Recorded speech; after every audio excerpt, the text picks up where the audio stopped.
Stefan Loble, welcome to the Button Up Podcast. Excited to have you on. Thank you. It's great to be here. I would point people at your episode of The Pitch if they really want to know some of the intricacies of the company. And you gave a very brief overview of how you started the company in that, but we're here to hear the whole story. Yeah, sure. I mean, so the company began with me living in Vietnam. I took a job writing software there for $4 an hour. And while I was there, I worked travel clothes. It was a fantastic adventure. I lived in an alley that was not wider than my wingspan, right? You get one motorbike down that alley, pigs and chickens in the back. And anyway, so I get on my motorbike and I drive to work every day, and I wore travel clothes because I could get caught in the rain. It was hot and steamy. I was comfortable, and it looked good enough for writing software in Vietnam. When I came back to New York, I had nothing to wear. I was frustrated. Never mind dry cleaning and all that cost. Didn't even want to spend the time to do laundry. And of course, everyone's using technical fabrics to work out in and climb mountains and all that stuff. And I said, hey, we gotta marry these two things. Why do you go to Vietnam? My wife and I wanted to have an adventure before having kids. Okay. Yeah, and we'd both traveled a bunch, and but I had never lived anywhere. Living overseas is unbelievably different compared to just traveling. Yeah. Whole different level. So were you in the city? Or? I lived in Hanoi. Oh, cool. Yeah. And what brands were you wearing? You know, what was the best option back then? I was wearing Patagonia. Okay. Yeah, no doubt about it. Did you watch the Ken Burns Vietnam documentary? I have. Oh my God. Incredible. Yeah. I mean, Strong recommend there. The neighborhood we lived in is right next to the Van Muse, the Temple of Literature, and in between that and the train station. And there's a park in our neighborhood that has manholes, right? The purpose of the manhole is you flip the lid and jump in the manhole and close the lid on top of you to get away from American bombs. Yeah. Did you learn a language over there? I did. Mucho. Very nice. That's good. So then you finish school, you go to Vietnam with your wife. Finished school. So prior to living in Vietnam, I had a long career in software. I'm older than I look. So your background is software development. That's right. And you wanted to go to Vietnam for the Exactly. adventure. Okay. Yeah. So you come back, and what year do you come back to New York? About 2010. Perfect time right after the crash. Exactly. Yeah. Exactly. Okay. And then at that point, you're still wearing Patagonia. That's like the best. Yeah, or I'm like ironing shirts, and none of the other D2C tech companies existed at that time, right? There's sort of this observation that a lot of people like me had at the same moment that said, we are tired of putting up with clothes like this, right? Yeah. So yeah, that's why I was just wearing, normal stuff. It's interesting you mentioned the crash, because the whole catalyst for me to start the company came out of me being miserable in my day job. I mean, if you think about, you want to take something on really big in life that's like big and scary and hard to do, sometimes you need something to push you over that edge. Right. And what happened is I was miserable at my day job. I had nothing to do. I loved software in the past, and this job was just sort of going down the tubes. But because of the crash, I felt like I couldn't leave. My wife just had a baby. So I'm like, what do I do? So moved out of our apartment, moved in with my parents, slept in their bedroom for 3 months. My son slept in the closet. It was crazy. And that month I went to FIT and figured out, okay, how am I going to launch an apparel company and get it off the ground? And at the end of the summer, like, do we stay in New York? Do we do this? I'm like, yeah, let's do this. Move back into another cheaper apartment and start working away at it. Eventually put a single pair of pants on Kickstarter, and they took off. That was like one of the earliest travel, like hybrid travel and stylish type of brands out there. Yeah, it's interesting. I mean, if you watch the video, you see two things. One, you're like, good Lord, like we didn't know what we're doing. I mean, like the photo on the front of the project, if you go look, the belt loops are different widths, right? There's 3 pairs of pants lying on my ottoman, terrible photo, and the design is all different. I mean, it's just like, wow. That's the first thing you'll see. But the second is that in that video, we never said the word travel. I just showed my life. I talked about how much I hated caring for my pants that wrinkled, and how I lived in Vietnam and I just want a pair of pants I could pull out of the Foot Locker or the drawer every day and, wear for a week straight. And, I biked to work in them. I shoved them in my bag, going to the gym, and I went out for a night. I got hit by a wave on the ocean or whatever, just showed like these things, they never quit. And it was our customers that told us in their feedback that they were going to use them for travel. And since then we are a travel brand, right? That people wear for their everyday lives. And we acquire customers mostly through travel. So our customers are the ones who told us that. So when the Kickstarter is 2012. Yeah. I know you blog a lot now. Like, had you started blogging as you were developing? Zero. No. Didn't own all the social handles for the company name. Had no following at the time. It was a special moment in Kickstarter. It's difficult to march on Kickstarter now and just have it go poof. you have to bring your own audience, right? Either an audience you've built up or by running ads, Facebook, et cetera, to bring people there. Yeah. But at that moment in Kickstarter, if you got on the front page, got a lot of exposure. That's what happened. I know. That's when I backed the coolest cooler. Aha. Still haven't gotten it. don't have that cooler. Yeah. Still don't have that cooler. It's a sore spot. So is that how you raised the funds to get the company off the ground, or had you done like friends and family stuff before that to get Kickstarter going? Yes, I had done friends and family before that. It was about $110,000 to find materials and do R&D and all that kind of stuff. Kickstarter certainly helped. Most projects lose money in Kickstarter, especially in apparel. I mean, it's a steep climb. And it was certainly, we were blown away. We did not expect to have that level of success. And then, in turn, it takes a long time to be at a level that's scalable. So I kept my day job for 2.5 years, running the company on the side. I stuck it out in that software job.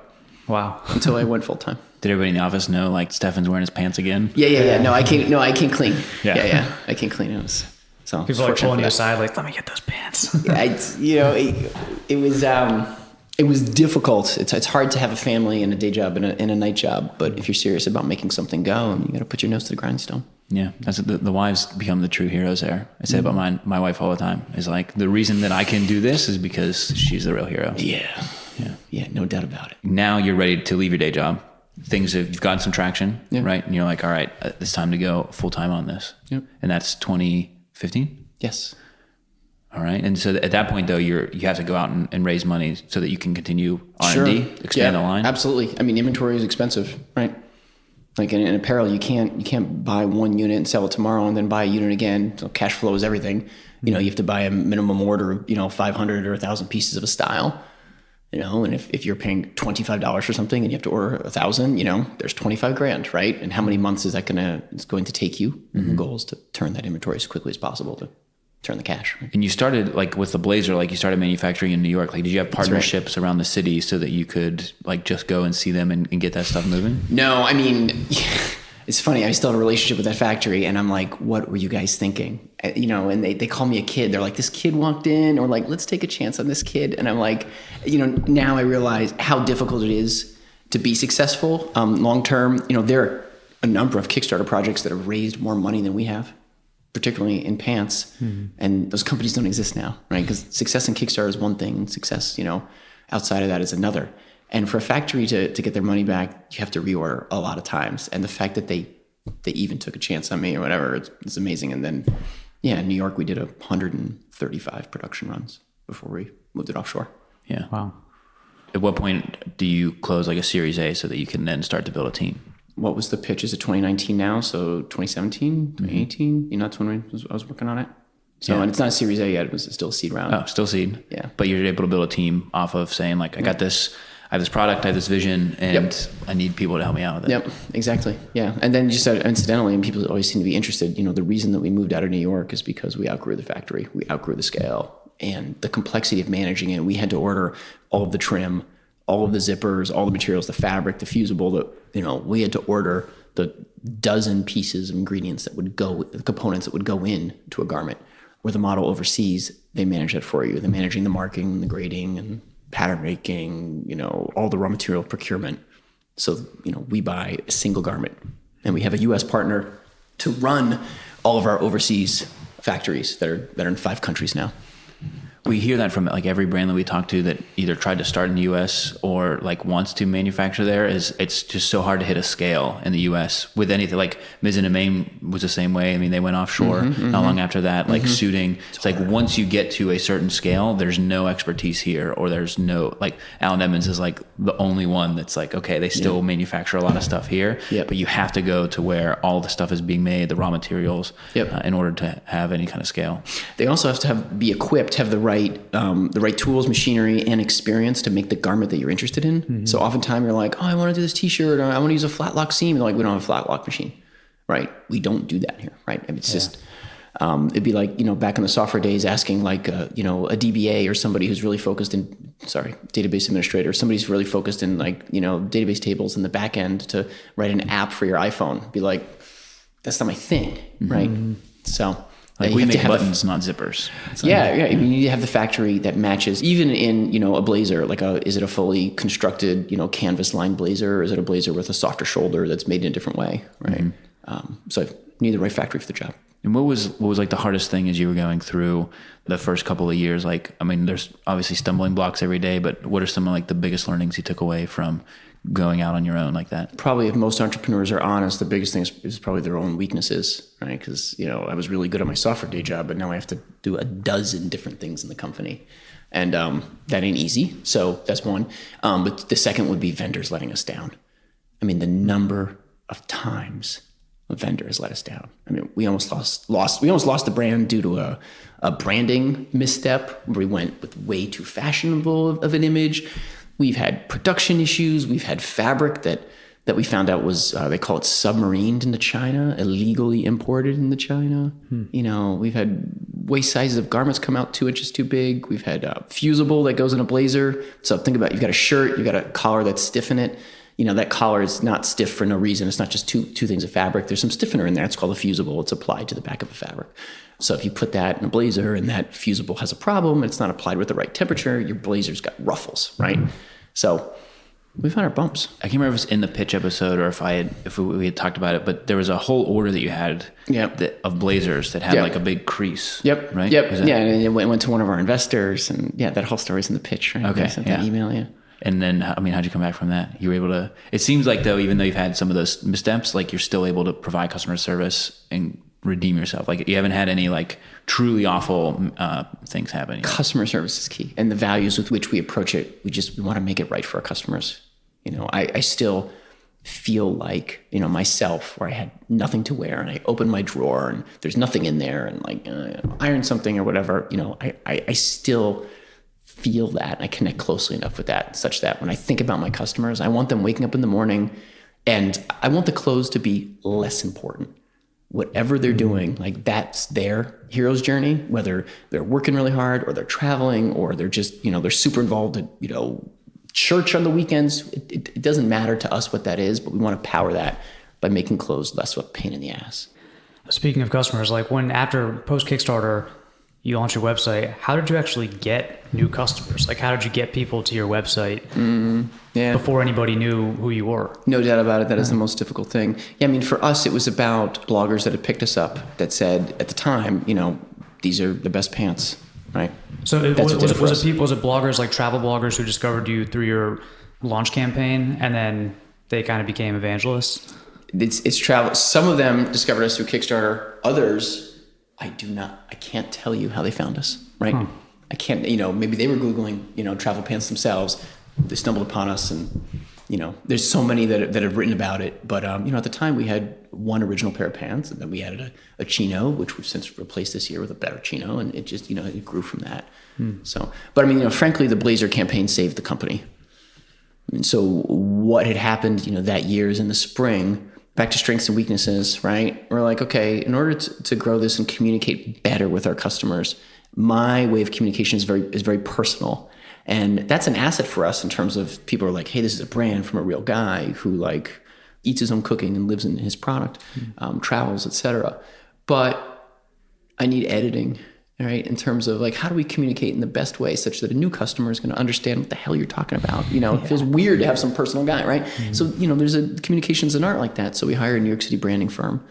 And in order to allow them a chance at being successful, you got to give them the reins, right? Can't cut their legs out from under them. So we gave them the reins and they screwed it up. My wife calls it the sad model, where he's just, gloomy and he's running his hands through his hair and it's just like so mod. Careful, you're describing most brands out there. You just described my entire Instagram feed. That's how influencers are too. Like even on my stuff, like the photos that end up doing really well, I'm like looking off to the side. Yeah, like, don't look at the camera, don't smile. Yeah. And of course, there's times where someone will, want to look like that from us as well. But this was just like, it was just too far for our brand and our customers and everybody who's seen it since were like, what the hell are you doing? You had this authentic personal brand, where you live the product. You have these, rabid customers that you found on Kickstarter. This is working. So you should pour gas on this. And our conversion rate had dropped by half. Wow. And we were in trouble. So was the idea though to remove the reliance on you as the model and the personality? Like they wanted Bluffworks to stand on its own. It's not. It was partly, but it was also to go from being a product company to a brand. Because at the time we only had 2 pairs of pants. Mm-hmm. So we changed the label and the logo in the pants. So we had this sort of old chinos and new chinos, which were exactly the same, except it had new labeling in it, right? So the old stuff was on sale. So our sales had maintained for a couple of months, and we hadn't realized. And once that sale ended, back in the real world, woof, that's when the conversion rate was just down. And we weren't talking about the features and the benefits and the why our product was so great. We're just trying to show fashionable model pictures. And that's not what we're good at, and that's not who we are. So there we are. We get to the fall and getting ready to launch the Blazer, which the Blazer took years of development. I had fabrics that I've wear tested that passed after 6 months of wear testing. When we went to bulk production on 5,000 yards, and this happens often. Bulk production is not the same as what you get in a sample. And I shot around the world video in Korea and Vietnam and India, and got ready to put that video on Kickstarter for that Blazer. And I get out of the cab at Newark Airport, look down my pants, and they're pilling. So this is the challenge with it, to take a technical fabric, make it soft, not shiny, not swishy, not wrinkled, not swishy, right? To have the matte and elegant finish of our Blazer and our chinos now, it's difficult to do, and they usually break down with pilling or holes, or that was one of the many first stabs at our Blazer that just went up in smoke. So it took us another good year and a half, and thankfully after that branding misstep, we had a Blazer that it's our Gramercy Blazer, our number 1 seller now. We put that on Kickstarter, it raised $342,000, saved the company. Very nice. Where did Bluffworks? I don't think we talked about where Bluffworks, the name and like the branding, come from. I mean, we did a naming exercise in the beginning, and I guess one of the ways that people do it is we identified 10 different categories, and we brainstormed names in those categories with names about New York, names about me, names about adventure, names about the things that I came up with that connect with the brand. And for me, I like defiance. Entrepreneurs are defiant, and I think entrepreneurs are terrible employees. It's like, if you're a good entrepreneur, you're a bad employee. There's probably a bunch out there, but God, I loved working for other people when I had a good mission. That's true. I did. Defiant and creative, and bluff came up, just as a word. And someone had said that when he wears his pants to work on a Monday morning, he feels like he's sticking it to the man because of all the fun things he did in them over the weekend. Bluffworks, all right. And so that's what happened. And so Blazer saves company. Yeah.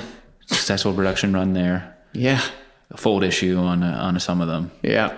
But you're able to recover from that. Bumps. And so you did the pants, the chinos, then you did the Blazer, right, and then you start going to dress shirts. But it seems like at the same time you're incubating and developing each of the products as they go, because they don't just come out in 3 months. Right. I mean, you have to understand, like, to get to our threshold T-shirt. The reason we called it the threshold is we felt like we crossed the line into something good, because we've got a pile of 50 failures, and I'll never put down another like Brandon specifically, but there are products out there now. I got a postcard for a company that launched a shirt, and I show it to these guys, and they're like, "Yeah, we know that technology. We just failed that technology."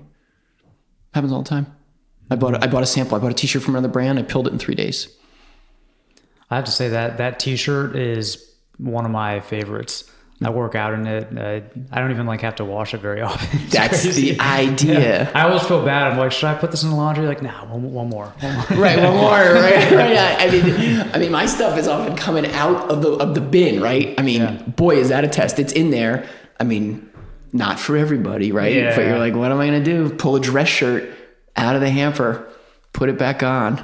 Yeah. Go again. And then in terms of the number of things we own, and traveling and the blend of our lives. I mean, you go on a trip, like maybe you have a couple meetings, and then you meet a friend, going out to dinner or drinks, and then one day you're on a bike, and then you're going to do this, and you're riding on the airplane. I just don't want to own that many things. Don't want to carry that many things. Don't want the hassle. That's what we do.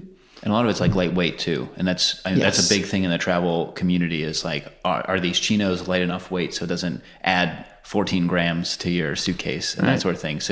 But I don't think you had mentioned by the time you do the blazer, is that when you had settled on the travel thing? Or like when do you really get enough customer feedback that you're like, we're a travel brand? Yeah, by then we'd figured it out. I mean, we knew that customers were always finding us for travel and then using us back home, and we'd surveyed our customers and they really told us that. We still wrestle with, or at the time wrestle with, what do we present to them? What products we make that are most exciting for their lives? There's sort of my vision and there's our customers, and you got to do something that, is meeting both. Make sure that, are there guys who are having the same frustrations, with a polo shirt that I'm having, right, for example. So that's what we figured out. And with that new strategy, or I guess or maybe more clear branding, did that change any of your marketing activities, or did you kind of keep doing your own content, working with bloggers? We see a lot of affiliate programs, and the Bluffworks affiliate program is very proactive and like well managed. That's good. Especially for the size of brand. Like there's much larger brands that are awful, and for like the size of company, and that is very good. Yeah. So I mean, that seems like that's a big part of your marketing program. So what are you doing nowadays that's working? Yeah, I mean, I think we wouldn't have a brand without being in travel, because our customers looking for a solution to a problem they have, which is I'm going on a trip to Europe and I want to look great, that kind of thing, or I'm traveling 3 days a week for work and I want to look great. So we write on topics that are related to travel in terms of SEO. We talk about packing, we talk about capsule wardrobe and men's outfitting. And it's interesting, a lot of our customers, they want help with putting together an outfit, which I guess maybe it's not surprising to you guys because it's, it's what you do to guide them. But sometimes we've been surprised when in the beginning people are like, what color, chinos should I pair with my navy Gramercy blazer? And we're like, try khaki, right? But that's so gratifying to us. Our customer service, for customer service people, they're like the heart and strength of the company, because, everybody's got different skills, and a guy may not feel comfortable or know what looks good together. And when they can help that customer and, support his trip or his life or whatever he's doing, like that's our favorite stuff. Did you work with them to develop kind of like a brand voice in customer service? Yes. So that it's like, it's still, because it all trickles down from the founder, right? And so you want them to kind of have the Bluffworks idea of customer service. We still get emails that are like, hey, Stefan, I got this size, but I want to exchange it. Wonder what you think about, Yeah. Okay. It's amazing. We should probably talk about women's wear, right? Yeah, we should talk about women's. That's a new going into the real side of the industry. Yeah, it's like true. I keep telling people, it's like I can't wait for the men's side. Like in YouTube, like we know everybody who does the men's stuff, but like on the women's side, it's massive, and it's like you keep waiting for the men's stuff to actually pick up, but it's like we're kind of over here churning. But so, what was the seed for the women's line? The most interesting detail to tell about women's is that the company, I wouldn't have a company if we hadn't moved to Vietnam. And moving to Vietnam was my wife's idea. It was Rachel's idea, right? She was the one who's like, we got to live someplace. It's different than traveling. What? And she's like, come on. Now she's a principal administrator at a French and English bilingual school where my kid goes. But the point is, like, her life, she'll come home, she'll be like, I did 12 flights of stairs today, right? Which is a lot. She's running in between two buildings, like just zipping around. And prior to putting out, our line, she'd be wearing like a pair of Columbia pants in New York, right? Because they're comfortable, they fit, they I guess they stretch and they probably wick enough. She's not wearing those to work, but she's wearing those on a weekend or whatever. Yeah. And we could be, she speaks French fluently, and we could be at like a French bistro or whatever. And, sometimes she's wearing what we rolled out of the park in because we're just playing with my son, right? And there was no option for her that could be fashionable and like keep up and like go. And when I see a problem, it just sort of, gnaws at me.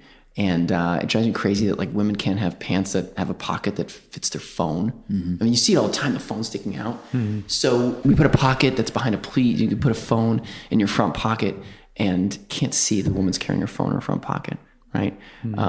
We have a side sort of rib cage pocket in our dress that you could just put a credit card or a driver's license. So if she's going out to have a drink, doesn't want to carry a purse, remember, the credit cards can go here and then her phone can go in her dress pocket.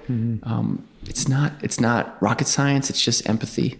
That's my favorite part of the vest. I had a video on Brock's channel where like my whole EDC is like in different zipper pockets in the vest, and I'll put that on the TSA belt. Yes. I just take my vest off, put it on the belt, pick it up. Exactly what I do. Yeah. Right on. Absolutely. Isn't that great? They're like Inspector Gadget taking stuff out of that vest. I know. I know. Yeah, but in women's, it's a whole different thing. So is that like 2 years ago or 3 years ago? I mean, she's probably complaining about the clothes for a while, but when is it finally like, all right, I need to approach this in the Bluffworks way? Let's be clear. We only make a few pieces that's still happening to her now, right? There's so many things that I need to flesh out for her line. Like, what is that women's raincoat that looks elegant in a city, that's packable and has a, satisfying hand feel and isn't too shiny and too technical, right? So there's ways to go, but it took us 2 years to get here in terms of women's. And we just launched a pant, a blouse, a dress, and a t-shirt using the same fabric, men's t-shirt. And we've got a women's blazer that is sort of in the wings that we'll see, when that gets released. And it just launched last week. Very fresh. So, Yeah. And do you think it's like the same type of customer, like kind of someone who maybe they discover you through travel, but they're urban adventurer and they just want functional clothes that look good? Yeah, let's go back to my wife. So my wife, and combined with a survey, so we surveyed our customers. We got responses from over 500 women, and we ask about like brands they know. So my wife is not even living in New York. Sure, she sees ads and billboards, but she doesn't really know what Outdoor Voices is, right? Which we all know is a very fast-moving, young, new athleisure, technical wear startup, right? So that's sort of the newest kid on the block. We march back from that, there's Lululemon. She won't shop at Lulu. She's an Athleta customer, right? She's aware of Lulu. She wouldn't pay the price. She's an Athleta, but she lives in New York. So the stereotype and many of the brands that are started they're such urban, hip D2C brands because they're started by young, urban, hip guys. But our products appeal to sort of a normal person. Most of our customers live in cities, right? But they could be, like my wife, highly educated, has more books than clothes, but has this professional job. And she needs a solution. That was a huge thing. I worked with Timberland a few years ago, and their whole like brand, the customer identity they were going for was the outdoor lifestyler. And it was like every product had to come back to the outdoor lifestyler, and they paid a ton of money for a brand, for like an agency to tell them, you're looking for the outdoor lifestyler. Yeah. It's like the guy who works in an office, and then on weekends he's going out and he's like checking out the parks and the local thing. And I remember every single employee was like, okay, yeah, but would the OLS like this? I don't know about that. And like it all came back to that. But it's interesting because like you very much have your avatar for who the men's customer is. It's like it's traveler and that sort of thing. But on the women's side, like it could be anybody. Like my wife loves technical garments, and she's just like stay-at-home mom, but she needs it because it's easier to clean when you get food on you because the kids throw food at you and that sort of thing. And so interesting. I mean, it's the same thing. It's a professional person who most likely travels quite a bit, who wants to look great, but doesn't care about clothes to the degree that she's spending a ton of money on her clothes. She's dry cleaning. She hates to shop, right? But, she's active and she needs and wants to look good. So it's like every brand now, like all these major brands like J. Crew, Banana Republic, like they all have their travel pants now, or they all have a tech pant or a travel jacket, whatever. Do you think that's obviously they monitor this stuff and they're going to follow whatever trend. Do you think that's here to stay, or do you think that's where the industry is moving in general? Like all these major brands are moving toward more performance clothing and tech fabrics. Yeah, we've seen brands in the past, like in my last round of investment, people said to me like, what if, I almost said the brand, what if somebody was such and such was to make a blazer? And I'm like, well, they did. We went back 3 years. They made a blazer. They had zippers on the outside, looked super tech because it was a tech brand. It was Lululemon they were talking about. Now Lululemon is getting much more fashion oriented, and they're doing some beautiful things, no doubt. But the point is that each brand has a positioning and a core message, and they've gained trust in that regard, right? So for them to do a product that's an extension, we've even seen this a little bit with some of the products that we've investigated or talked about. We're like, does the customer want to buy that from Bluffworks? Do we have their trust on it? As opposed to another brand, we're like, well, Bluffworks, I mean, if you're dyed in the wool buying everything from Bluffworks, then fine. But if you're someone who, you're using a couple different brands, maybe using somebody else stronger for athletic wear, what it's going to take for me to convince that person that Bluffworks is stronger in athletic wear than that. It's possible, but it can be an uphill climb, right? So brands really, they take a position, and I've seen them. There's other brands that are sort of in our space where they're like, this is our refined travel outfit. And I got a catalog, and I opened it up, and they had a shirt with buttons, shirt tabs on the side, wooden buttons, to roll up your shirt and secure it, and epaulets. And that was their refined travel outfit because their customers are less refined. Right? So is it here to stay with something like Banana Republic and everybody? Yeah, everybody's getting into travel now. I think tech and easy care is still going to be here. But in terms of credibility and travel, that credibility is people are going to look to brands that have the core DNA, I think. Yeah. My favorite example of that is when Untuckit was like really rising. Yeah. J. Crew did their line of untuckable shirts, and all the ecom models had tucked in shirts. They're like, this is our untucked shirt, and all the ecom models had the shirt, but it was tucked in, and it was like swing and a miss on that one, guys. Unbelievable. Yeah. Wow. You get the right concept. So we got rapid fire questions we ask every guest. Cool. Unprepared, but it's 1 or 2 right answers. You ready for that? Yep. Oxfords or Brogues? Oxford? Morning shower or evening shower? Morning. Good Lord. Some people say both, which is, I guess, also an acceptable answer. Yeah. Your favorite Bond actor? The guy with the thick neck that they wanted me to be in Vietnam. Who's the big guy?